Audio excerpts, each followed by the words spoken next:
அதான் பெரியாழ்வார் சாய்கிறார் அஜன்மாய் கணக்கும் அப்படின்ற திருவாய்மொழின்னு சொல்லிச்சு. ஒரு கை நிறையா பணம் கொடுத்தாதான் கை நிறைய நெல் வரணும். அப்படி ஒரு க்ஷாமம் வந்துருப்பான். எவ்வளோ மழையவே இல்லை, கை நிறையா பணத்தை எடுத்துகிட்டு போனால் கையில் நெல் தான் கொடுப்பான். அப்படிப்பட்ட க்ஷாமமான காலத்தில் கூட வந்திருக்கிற இருந்தார்கள் அத்தனை பேருக்கும் திருக்கோட்டியூரில் இருக்கிற மகான்கள்லாம் அவர்களெல்லாம் கல்யாணம் பண்ணி ஆகாரவான்கள்லாம் சௌகரியங்கள் பண்ணி வச்சிருப்பாங்க. பெரிய பெரிய வீடு கட்டிருப்பாங்க. இவாயிரமோ சின்ன இடத்துல தான் இருக்கிறது, சின்ன குடிசை மாதிரி.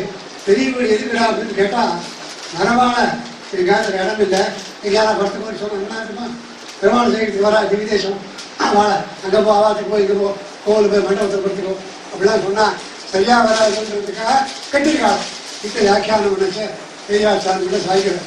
அது மாதிரி எதுக்கான பாகவதால ஆராதிக்கிறதுல நோக்கத்தோடு கூட விசாலமான சிவாயிரமா மாதம் ஒரு சின்ன இடத்துல தான் வசிக்கிறது. என்னன்னா அப்படிதான் இருந்தாராம் விதுரர். விதுரர் ஜாத்தியில சூதன் மகாபாரத கதாபாத்திரம். துரியோதன வாழ்க்கை மந்திரியா முதல் மந்திரியா இருந்தார் விதுரர்.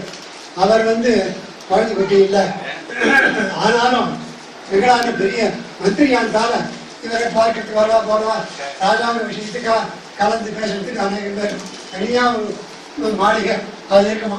அதுக்கு பின்னால் ஒரு சின்ன அவுட் ஹவுஸ் மாதிரி ஒரு சின்ன புருஷன் அதை வருகிறாங்க. அது என்னது, அது இந்த ரசனாபுரத்தில் இங்கே ஒரு புருஷன் இருக்குது, இது யாருன்னு கேட்டாதான் எல்லாரும் எங்காத்துக்கு வரணும் கண்ணன் சூதுக்கு வச்சா எங்காத்துக்கு வா எங்காத்துக்கு வா எங்காத்துக்கு வா பீஷ்மர் கவர்னர் எல்லாரும் போகிறா எல்லாம் இருந்தார். இவர் கேட்டார் அதோடு கேட்டு குடிச்சாரு அது உங்கான்னு இந்த அர்ச்சனாபுரத்தில் எனக்கு வராமா வா நம்ம ஆற்றுக்கு போகலான்னு அழைச்சிட்டு போட்டார். அதுக்கப்புறம் பரவாயில்ல சூதுக்கு வந்தவர் நம்ம கிட்ட தான் வரணும், பாரு நான் ராஜா, பீஷ்மர் இருக்கார் பெரியவர், நம்ம எல்லாம் அலட்சியம் பண்ணி விட்டு ஒரு சூத்திர ஜாத்தியில் அது அந்த நாள்லேயே பாருங்க சூத்திர ஜாத்தியில் கொஞ்சம் இழப்போம். சூத்திரையில் போய் அங்கே போய் சாப்பிட்டார் அப்படின்னு துரியோதனன் சண்டைக்கெல்லாம் வரான். நீ சொன்னதெல்லாம் நான் ஒத்துக்கிறேன், வாஸ்தவம் தான். அவர் ஒரு சாஸ்திரார்த்தத்தை அவர் தெரிகின்றவர். நீங்கள் தான் என்னன்னு அகங்காரம் படுறதோ, அகங்காரம் மமகாரம் இந்த ரெண்டும் அவங்கள விட்டு போகலை. அவர் என்ன பண்ணி எல்லாம் ஒன்று எல்லாம் பகவான் இருந்தா சொல்லி அந்த அளவுக்கு பரிபக்கம் அவருக்கு ஜாத்தியில சூத்திரனாக இருந்தாலும் வந்துருக்குது. அந்த பக்கம் வந்துதான் வரலையே அப்படின்னு இந்த விற்த்தாந்தத்தை எடுத்து காட்டி சுவாமி தேசிகன் ஸ்ரீமத் ரசத்திர சாரத்தில் எப்படி ஒரு ஸ்ரீகிருஷ்ணன் இருக்கணும்ன்றதுக்கு வேண்டி எடுத்துக்காட்டா இருந்தார் அப்படின்லாம் சொல்றான்.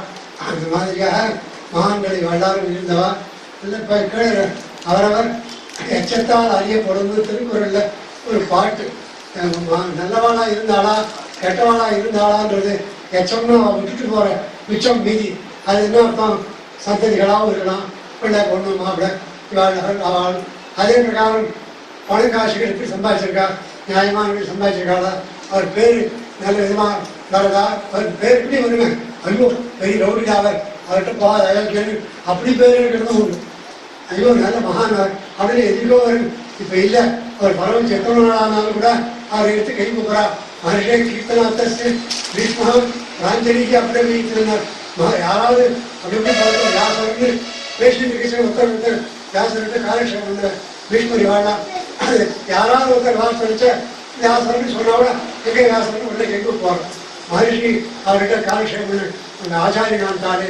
அந்த மாதிரி பக்கத்தில் இல்லாமட்டா கூட அவள் ஆச்சாரியால் மரியாதைக்குரியவாள் பெரியவாளாக இருந்தா அவள் திருநாமத்தை கேட்ட உடனே தலையில கை வச்சு கூப்பிட அப்படின்னா